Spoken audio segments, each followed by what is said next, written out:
Alors c'est un livre qui parle d'amour, de deuil, de guerre, de violence conjugale, des thématiques difficiles, mais qui pourraient se terminer de façon positive ou pas dans votre livre?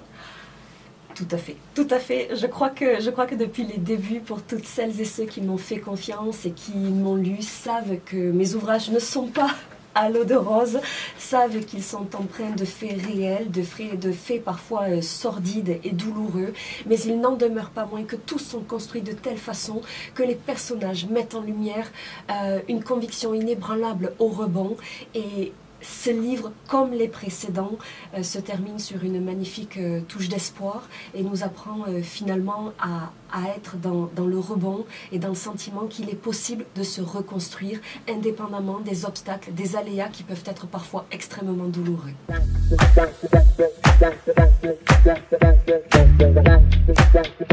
Alors Sydney, on va voir si vous avez pensé à tout, parce que écrire l'histoire c'est une chose, mais pour nos auditeurs il s'agit d'un livre de 250 pages qui tente vers le format de poche.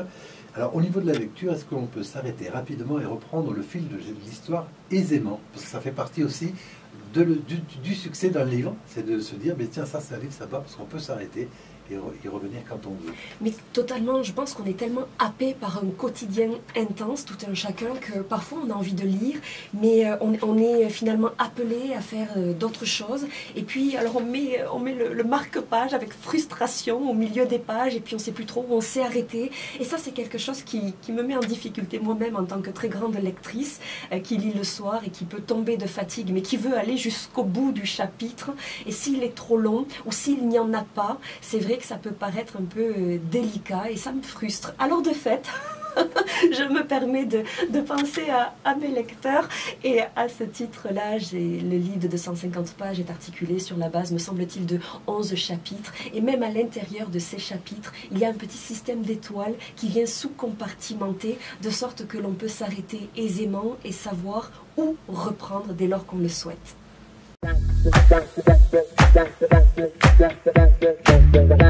Il y a le travail d'écriture qui prend l'équivalent de 6 ou 7 mois de rédaction en moyenne, mais il y a en suivant tout ce travail de relecture. Pour moi, il est capital d'essayer de rendre quelque chose au lecteur qui soit le plus abouti, le plus fini possible, le plus fluide. Et à ce titre-là, je me suis entourée au fil des années par une équipe en chef qui m'honore de son soutien à chaque fois, qui répond présent. Et pour expliquer un petit peu la logique d'ensemble, il s'agit pour moi d'offrir à lire la première version de mon ouvrage à une première personne qui va émettre des critiques, et ces critiques, je vais essayer d'en tenir compte, de sorte que je vais procéder à des rectificatifs, et ces rectificatifs, une fois inclus, je transmets la seconde version à une nouvelle personne, et ainsi de suite. Et cette équipe qui m'entoure, elle est au nombre de 8, et un immense merci à chacun d'eux, parce que c'est un travail fastidieux qui demande énormément de concentration.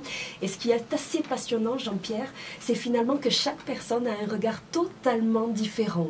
Certains vont se poser sur l'orthographe, la conjugaison, d'autres sur l'histoire, d'autres sur le contenu, d'autres sur la charge émotionnelle, jusqu'à une formidable professeure de français qui, en dépit de sa maladie, qui lutte depuis plusieurs années contre le cancer, répond toujours présente. Et pour moi, elle est à l'image de mes personnages. C'est une dame extrêmement combative, elle est à mes côtés, et je tenais à la saluer dans le cadre de cette réponse à votre question. Et la dernière question que je voudrais vous poser, c'est, bien sûr, on va parler business, il faut bien vendre ce livre. On va peut-être vous retrouver d'ailleurs tout au long de la saison sur des marchés, sur des rendez-vous. Mais quel est le prix de ce livre et où peut-on le commander déjà ? Alors, il coûte 16 €.